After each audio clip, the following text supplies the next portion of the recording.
quem não me conhece, sou o Gabriel, ou o Murilo também, algumas pessoas vão mudando meus nomes. Mas eu quero chamar vocês a pensar junto comigo uma situação. Imagina que você está na sua casa e, infelizmente, chegam e invadem a sua casa. E não somente invadem a sua casa, porém, eles começam a morar ali também. E além de morar, começam a colocar você a servir ele. Fala, eu quero um copo d'água, vai buscar um copo d'água para mim agora. Por favor, limpa esse chão que está muito sujo. E começa a colocar você numa situação como se você fosse a pessoa que não morasse ali. Mas sim aquele grupo de pessoas que invadiram a sua casa, permitiram isso e estão fazendo isso com você. Particularmente, ficaria com raiva disso. Falando, você vem na minha casa e pede para eu servir você? Como assim você está pedindo para eu fazer isso? E teria um coração com raiva, não gostaria de fazer isso. Eu ficaria extremamente indignado com isso. Mas eu penso na Bíblia um exemplo que isso aconteceu. Eu quero ler com vocês, porque há uns tempos atrás eu estava lendo bastante e li sobre o livro de Daniel. E vamos para Daniel 1, ver exatamente algo sobre isso. Vamos.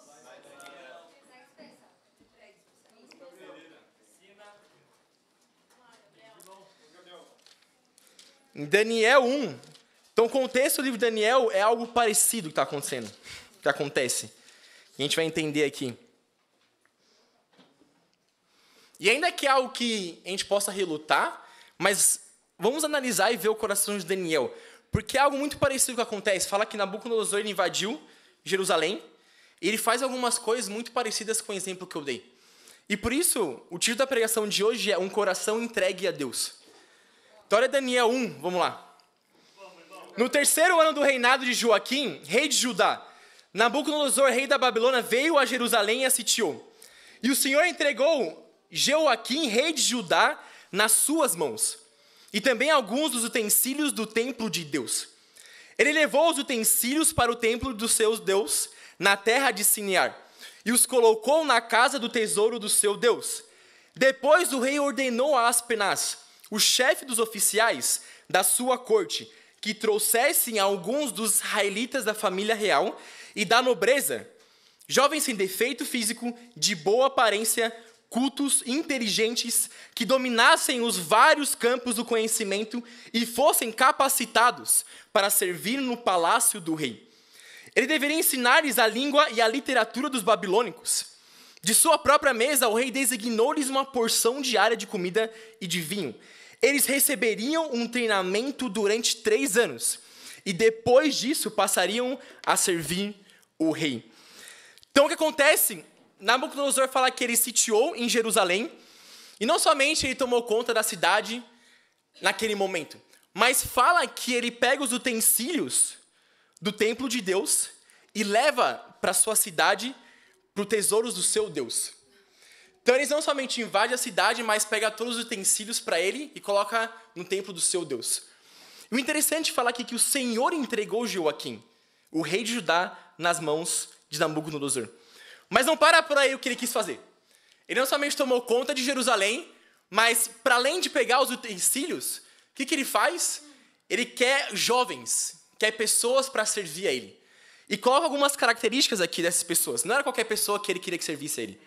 Eram pessoas que basicamente era nobre, eram jovens sem defeitos físicos, de boa aparência, cultos, inteligentes, que dominassem os vários campos do conhecimento e fossem capacitados para servir no palácio do rei. Olha quantas exigências Nabucodonosor teve nesse momento aqui. Então ele exigiu, tomou conta da cidade e queria que todos os jovens que servissem a ele tivessem todas essas características. E para além disso, fazer parte, seria nobre também. Então, não somente ele pegou pessoas de Jerusalém, qualquer pessoa, mas pessoas da nobreza. Então, olha isso, parece até filme, quando às vezes um reino invade outro reino, e escolhe pessoas da família real para simplesmente humilhar eles, para mostrar para eles que quem mandava ali naquele momento. E era exatamente o povo que era Nabucodonosor naquele instante. E ele faz todas essas exigências. E aí vamos ver como que alguns dos jovens reagiram com tudo isso. E eles iam passar por um treinamento de 3 anos para fazer o quê? Para simplesmente aprender toda a literatura e a língua dos babilônicos. Então eles tinham que servir a Nabucodonosor, mas para além disso aprender toda a cultura deles e o idioma deles em 3 anos. Olha o tamanho do desafio que Daniel teve aqui. Mas no versículo 6, já falei quem era um dos homens já também. Versículo 6. Entre esses estavam alguns que vieram de Judá: Daniel, Ananias, Misael e Azarias. O chefe dos oficiais deu-lhes novos nomes. A Daniel deu o nome de Beltesazar, a Ananias, Sadraque, a Misael, Mesaque e a Azarias, Abidnego. Daniel, contudo, decidiu não se tornar impuro com a comida e com o vinho do rei, e pediu ao chefe dos oficiais permissão para se abster deles. E Deus fez com que o homem fosse bondoso para com Daniel e tivesse simpatia por ele.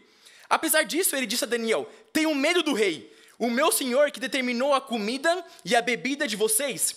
E se ele os achar menos saudáveis que os outros jovens da mesma idade, o rei poderia pedir a minha cabeça por causa de vocês. Daniel disse então ao homem que o chefe dos oficiais tinha encarregado de cuidar dele e de Ananias e Misael e Azarias: peço que faça uma experiência com os seus servos durante 10 dias. Não nos dê nada além de vegetais para comer e água para beber. Depois, compare a nossa aparência com as dos jovens que comem a comida do rei, e trate os seus servos de acordo com o que vocês concluir. Ele concordou e fez a experiência com eles durante 10 dias. Passados os 10 dias, eles pareciam mais saudáveis e mais fortes do que todos os jovens que comiam. Assim o encarregado tirou a comida especial e o vinho que havia sido designado, e em lugar disso, deles dava vegetais. Então Daniel tinha um grande desafio. Quer fazer o quê? Aprender a servir o rei, aprender a cultura dos babilônicos e o idioma deles. Mas Daniel era tão animado com Deus que ele falou: isso aqui não é o suficiente para mim. Eu quero mais desafios. Então ele tinha todo o banquete do rei para poder comer. E o que ele fala? Eu não vou comer isso, não vou ficar impuro com a comida do rei. Eu vou comer vegetais e tomar somente água. Amém. E olha isso, ele faz esse desafio para ele. E o rapaz estava servindo e ficou preocupado com isso. Ele falou: mas muito provavelmente você vai ficar menos saudável do que os outros jovens. E Daniel fala: vamos fazer um teste então, para ver como que vai acontecer. Vamos ver o que vai acontecer aqui. E eles fazem um teste de 10 dias, e quando eles se apresentam, eles estão mais saudáveis do que os outros estavam comendo a comida do banquete. Então é interessante aqui, eles basicamente viram vegetarianos por 10 dias aqui, nesse momento. E talvez seja melhor, não sei, vai a opinião de vocês do que é melhor comer. Mas o interessante ver que a experiência foi de 10 dias. Mas fala quando eles viram o resultado, o que eles comeram? Somente isso a partir depois disso por 3 anos. Então olha que interessante, Daniel, ele olhou o desafio que ele tinha, mas aquilo não era o bastante para ele. E aí vem meu primeiro ponto: se desafie além do seu desafio. Então Daniel, ele tinha um grande desafio, que era aprender a servir o rei, que era aprender a cultura dos babilônicos. Mas ele falou que, eu posso fazer mais ainda. Eu posso ainda dar mais para Deus. Eu posso fazer coisas ainda diferentes do que está sendo proposto para eu fazer aqui. Eu posso me alimentar só de vegetais e tomar somente água. Que talvez muitos de nós não aguentaria por um mês, talvez. Seria muito difícil. Talvez os universitários soubessem que iam comer de um banquete do rei, nunca iriam rejeitar esse banquete. Tanta comida que teria. Mas esse foi o coração de Daniel nesse momento. E como que é o nosso coração, irmãos, diante dos desafios que nós temos? E pode ser diversos desafios. O nosso coração é olhar para o desafio e se propor a dar ainda mais para Deus? Ou o nosso olhar para o desafio é: caramba, mais um desafio para poder lidar com o meu coração. Mais uma coisa que eu preciso fazer, e não mais uma coisa que eu quero fazer com Deus. Como que é a nossa cabeça com isso? E desafios, muitas das vezes, é algo para a gente se arrepender dos nossos pecados. No final, é para ajudar o nosso coração. Cada um dos desafios que a gente recebe. Não é somente para fazer coisas, mas é para dar o nosso coração com Deus. Talvez um dos seus maiores pecados tenha sido o medo de fazer coisas para Deus, de ter um coração arrependido com Deus. Seja em evangelizar, com algumas pessoas que você tem medo de evangelizar, seja fazer um tempo diferente com Deus. De talvez ir em um lugar diferente e ter um tempo diferente com Deus. Seja uma preguiça espiritual. De você ver que tem coisas que você pode mudar no seu coração, mas você não está disposto a fazer isso. Porque é mais um desafio. Talvez seja a falta de liderança no seu coração, no seu próprio relacionamento com Deus. Você não lidera o seu relacionamento com Deus de simplesmente tomar a decisão de fazer algo diferente para Deus. Ou no seu medo de liderar, talvez bate-papo, liderar talvez outras coisas também. Talvez o seu desafio seja ser fiel ao seu tempo com Deus, seja estar no culto todos os domingos. Talvez por uma questão de saúde ou qualquer desafio que seja, por distância. Seja qualquer desafio, irmãos, Deus nos chama a fazer ainda mais do que tem pedido para nós. E por que fazemos isso? Jesus tinha essa mentalidade lá em Mateus 5. Vamos lá.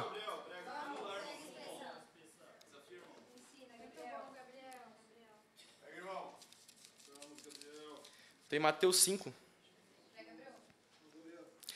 Estão comigo, irmãos? Vamos. Mateus 5, versículo 27. Diz assim: vocês ouviram que foi dito, não adulterarás. Mas eu digo, qualquer que olhar uma mulher e desejá-la, já cometeu adultério com ela em seu coração. Se o seu olho direito fizer pecar, arranque-o e lance-o fora. É melhor perder uma parte do seu corpo do que ser todo ele lançado no inferno. E se a sua mão direita fizer pecar, corte-a e lance-a fora. É melhor perder uma parte do seu corpo do que ir todo ele para o inferno. Então, olha o nível que Jesus colocou aqui. Existia um mandamento sobre não adulterar. E o adulterar era, de fato, o ato em si. Mas aqui Jesus, mais uma vez, ele eleva esse desafio. Ele fala, agora adulterar não é somente você cair no ato em si, mas sim você olhar para uma mulher e desejar ela no seu coração. Então Jesus já tinha essa cabeça também, de que nós temos um desafio, Deus nos chama a elevar esse desafio no nosso coração. E por que fazer isso? Mais uma vez, o nosso relacionamento com Deus. Então, às vezes a gente pode pensar, mas Gabriel, isso é difícil fazer com Deus, isso. Você pode olhar de uma maneira pesada, achar que é mais uma cobrança. Você pode olhar como mais ficar com o coração duro de olhar dessa forma. Mas profundamente, irmão, se o nosso coração está dessa forma, é mais uma preguiça espiritual com Deus do que propriamente o seu relacionamento com Deus. Porque no mundo a gente entende muito bem esse conceito de dar mais. Você pode pensar profissionalmente. Então, muitas pessoas que crescem profissionalmente, aqui nós temos muitas pessoas que cresceram muito profissionalmente. Vocês fizeram o básico para crescer profissionalmente? Vocês precisaram fazer mais do que o necessário. Talvez até mesmo aquilo que o seu chefe não pediu para você fazer. Mas você chegou a uma necessidade e falou, nossa, se eu mudo isso, se isso aqui muda na empresa, a empresa vai crescer muito. E você pensa tudo num plano e leva para o seu chefe e fala, nossa, legal, vamos fazer isso. E talvez você é visto com bons olhos e sobe de cargo também. Talvez você ter seu próprio negócio. É extremamente desafiante você ter seu próprio negócio. Mas se você pensa, nossa, eu vou abrir uma empresa.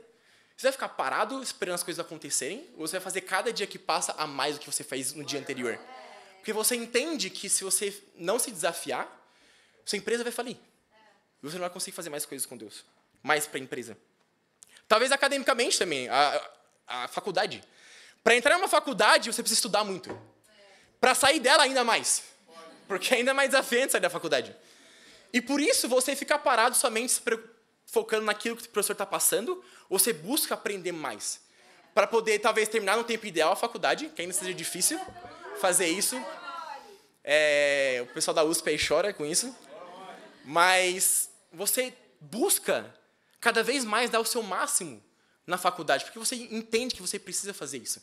E a nossa vida, a gente entra no ensino fundamental e aprende algumas coisas. Vai para o ensino médio e aprende coisas ainda mais difíceis. Vai para a faculdade, ainda mais difícil. E por que espiritualmente a gente tem essa preguiça de fazer isso? De buscar se desafiar ainda mais com Deus? Por que a gente busca e enxerga dessa forma com Deus como uma cobrança? E não como uma forma de você se aprofundar ainda mais com Deus? E eu vejo que isso é uma preguiça no nosso coração, irmãos. De olhar dessa forma. E eu vi uma frase que me impactou muito, que fala assim, muito se perde por falta de inteligência, porém muito mais por preguiça e aversão ao trabalho. Então, a real é que quando nós não temos o coração de nos desafiar nós mesmos, nós perdemos muitas coisas com Deus. Porque Deus está nos dando algo. Se temos o coração de se desafiar ainda mais, Deus vai nos dando ainda mais. Porque o nosso coração está entregue 100% para Deus. Estão comigo, irmãos? Então, eu quero inspirar cada um que está aqui a pensar sobre isso. Se você está nos visitando, eu quero inspirar você, se você ainda não começou a estudar a Bíblia, estude a Bíblia, ainda hoje, sobre isso. Para que você enxergue espiritualmente o que é se desafiar. Para que você enxergue com Deus o que é ter um desafio ainda maior com Deus. Se você está nos visitando e já está estudando a Bíblia, talvez você tenha alguns desafios para o seu coração. Pense dessa forma. Cara, eu tenho um desafio. Talvez seja falar com alguém que você precisa falar, talvez seja fazer algo, faça o quanto antes. Porque isso é o seu relacionamento com Deus. Não é o que as pessoas têm pedido para você fazer, mas é o seu relacionamento com Deus e a sua salvação com Deus. E por isso ter esse coração. E você, como discípulo, coloca um ponto final em ouvir as mesmas coisas no seu tempo de discipulado. Pare com isso o quanto antes. Tenha um coração de, cada tempo de discipulado, ouvir algo diferente para o seu coração. Para que isso, você vê que você tem crescido com Deus. Vê que você tem mudado o seu coração com Deus. Amém, irmãos? Segundo ponto, vamos lá para Daniel. Voltar para lá.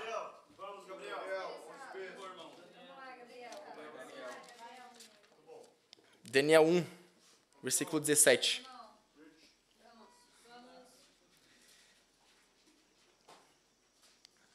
Diz assim: a esses 4 jovens, Deus deu sabedoria e inteligência para conhecerem todos os aspectos da cultura e da ciência. E Daniel, além disso, sabia interpretar todo tipo de visões e sonhos. Ao final do tempo estabelecido pelo rei, para que os jovens fossem trazidos à sua presença, o chefe dos oficiais os apresentou a Nabucodonosor. O rei conversou com eles e não encontrou ninguém comparável a Daniel, Ananias, Misael e Azarias, de modo que eles passaram a servir o rei. O rei lhes fez perguntas sobre todos os assuntos que exigia sabedoria e conhecimento, e descobriu que eram 10 vezes mais sábios do que todos os magos e encantadores de todo o seu reino. Daniel permaneceu ali até o 1º ano do rei Ciro. Segundo ponto. O primeiro a gente viu para nós nos desafiarmos além do nosso próprio desafio. Qual que é a consequência quando a gente faz isso? Nós somos sábios além da nossa própria sabedoria. Então, olha isso que aconteceu com Daniel. Quando teve o coração de se desafiar, a Bíblia aqui fala que Deus deu sabedoria para eles e inteligência, para que conhecessem todos os aspectos da cultura e da ciência. E quando eles chegam para Nabucodonosor, ele consegue responder absolutamente tudo o que ele perguntava para eles. E eles são considerados 10 vezes mais sábios do que os magos e encantadores de todo o seu reino. Então, para pensar isso. Eles foram treinados somente por 3 anos.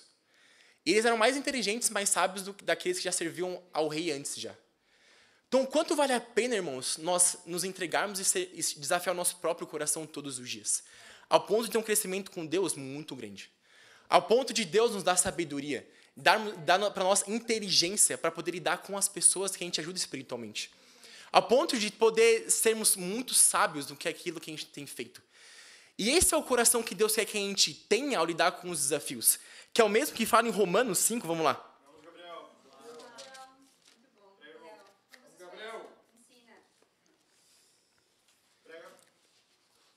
Romanos 5, versículo 3 ao 5. Chegaram aí? Amém. Versículo 3 diz assim: não só isso, mas também nos gloriamos nas tribulações, porque sabemos que a tribulação produz perseverança, a perseverança, um caráter aprovado, e o caráter aprovado, esperança. E a esperança não nos decepciona, porque Deus derramou seu amor em nossos corações, por meio do Espírito Santo que Ele nos concedeu.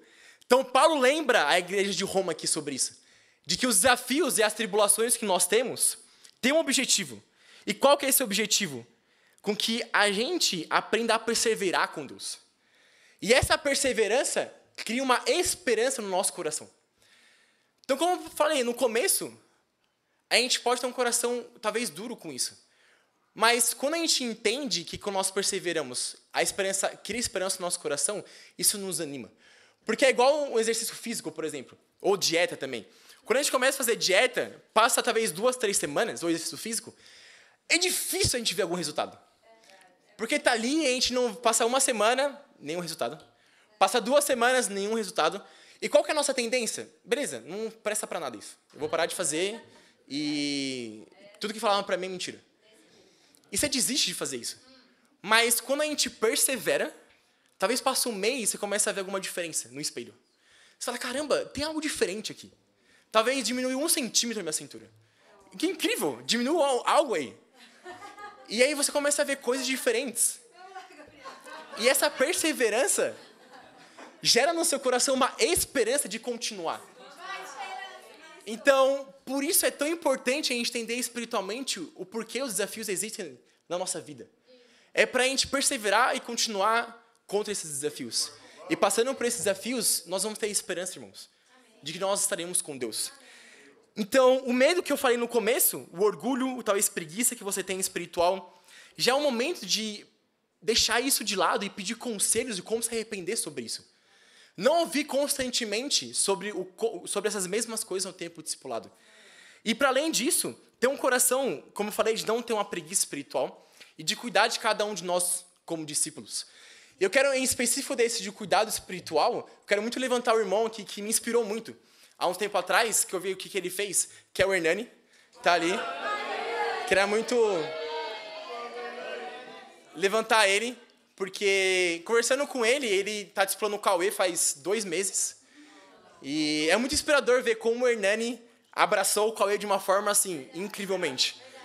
Então eu vejo foto do Cauê na academia, o Hernani tá lá. Eu vejo foto do Hernani na academia, o Cauê tá lá. Então eles estão juntos o tempo todo. Mas para além disso, algo que me inspirou muito foi o momento onde o Cauê estava mal de saúde e ele precisou ir no hospital. E no mesmo momento, o Hernani mandou mensagem para ele. Falou, Cauê, tem alguém para ir no hospital com você? E era no meio da tarde, no meio da semana isso. Falou, tem alguém para ir no hospital com você? Falou, não, tem minha família, eu posso ir com eles. Beleza. Chegou a noite, o Cauê tomou alguns remédios, dava um sono para ele. E ele dormiu. E o Hernani, no mesmo dia, mandou mensagem. Falou, Cauê, qual é o endereço da sua casa? Porque eu vou na sua casa ainda hoje. Eu quero aí te ajudar, para saber como que tá, o que aconteceu. E aí o Cauê estava dormindo, por causa do remédio. E não conseguiu responder. Mas o Hernani ainda foi para a estação que ele sabia que era mais próximo da casa do Cauê. E quando ele chegou na estação, era por volta das 7:50. E o Hernani olhou pro celular, viu que o Cauê não respondia. E o Hernani, amém, então o que eu vou fazer? Vou esperar até as 10 horas. Se o Cauê não me responder às 10 horas, eu vou embora. Mas se ele me responder antes, eu vou até a casa dele para ver como ele tá. E ele chegou no metrô 7:50, irmãos. E ele ficou lá sentado na estação esperando. Passou o tempo, deu 8:30, o Cauê acordou e respondeu, Hernani. E aí, quando o Cauê respondeu, o Hernani foi até a casa dele. E o Hernani saiu da casa do Cauê por volta das quase 11 horas da noite. Para poder voltar para casa e no dia seguinte acordar às 5 horas da manhã para poder trabalhar. Então, irmãos, esse é o cuidado e esse tem que ser o nível do nosso coração. Esse é o nível da gente lutar com a nossa preguiça espiritual. Porque a verdade é que eu parei olhar para isso e me inspirou muito. E pensar quantos de nós faríamos isso. Tá disposto a esperar por 2 horas sentado numa estação de metrô, esperando até o seu irmão responder para você cuidar da vida espiritual dele? Quantos de nós estaremos dispostos a fazer isso? A deixar essa preguiça espiritual? E tudo isso aconteceu porque o Hernani estava disposto a se desafiar. E o coração dele se desafiar fez com que ele tivesse sabedoria em colocar a necessidade do Cauê acima da necessidade dele. Sim. Ele estava disposto a fazer isso, então quanto nós estamos dispostos a colocar a necessidade das outras pessoas? Isso é sabedoria, irmãos. Isso é sabedoria e inteligência espiritual. É você colocar a necessidade das outras pessoas acima da sua necessidade. Então, irmãos, eu quero inspirar nós com isso, porque se cada um aqui tem esse coração e cresce talvez 1% na sua vida espiritual com Deus todos os dias, o que Deus pode fazer na região que a gente faz parte? O que Deus pode fazer no seu bate-papo? O que Deus pode fazer com a sua vida espiritual se você decide fazer isso todos os dias? Se você olha para o seu desafio e fala, esse desafio está pequeno para mim. Eu vou fazer ainda mais com Deus, porque eu sei que eu vou crescer em sabedoria, crescer em inteligência espiritual também. Porque Deus permite esses desafios para eu perseverar e para a gente perseverar, criar esperança no meu coração também. E em conclusão, irmãos, eu quero que a gente ainda mais volte nossos olhos ao nosso maior exemplo. Eu dei o exemplo do Hernani, mas nosso maior exemplo é Cristo. Porque ele foi o que mais se desafiou a cada dia na vida dele. Porque ele simplesmente veio aqui para a Terra para viver uma vida sem pecado. E a gente olha, e é tentação atrás de tentação na nossa vida. E ele decidiu fazer isso, negar todas as tentações que ele tinha para não pecar. E para além disso, qual foi o maior desafio dele? Morrer para quem não merecia que fosse morto, para quem não merecia, que é para o nosso lugar. Então que nesse momento, irmãos, a gente vai tomar a ceia também, nesse momento eu vou orar pela ceia, que a gente reflita o quanto Jesus se desafiou para morrer no seu lugar, para que nós pudéssemos estar aqui hoje agora. Ele fez o maior desafio que é viver uma vida inteira sem pecado e morrer no seu lugar. para que nós pudéssemos aqui hoje aprender e olhar com bons olhos o que é o desafio. Para que você cresça espiritualmente, para que você tenha um relacionamento com Deus, para que você tenha os seus pecados perdoados, para que você faça coisas incríveis com Deus. E é o que Ele está esperando, para que você mude esse pensamento, para que você cresça cada vez mais com Deus, irmãos. Então eu quero inspirar cada um que está aqui com isso, a pensar o que Deus pode fazer por meio da sua vida, se você entende os desafios dessa forma. Se você tem esse coração que eu falei no início, que é um coração entregue a Deus, que se desafia além do seu próprio desafio, e que também tem uma sabedoria além da sua própria sabedoria. Então, que a gente, nesse momento, a gente vai comer do pão, que representa o corpo de Cristo, e tomar o sangue, e tomar o suco, que representa o sangue de Cristo, que a gente possa refletir o quanto nós temos nos sacrificado e o quanto que a gente tem colocado desafios maiores na nossa vida, para poder agradar a Deus, assim como Jesus fez.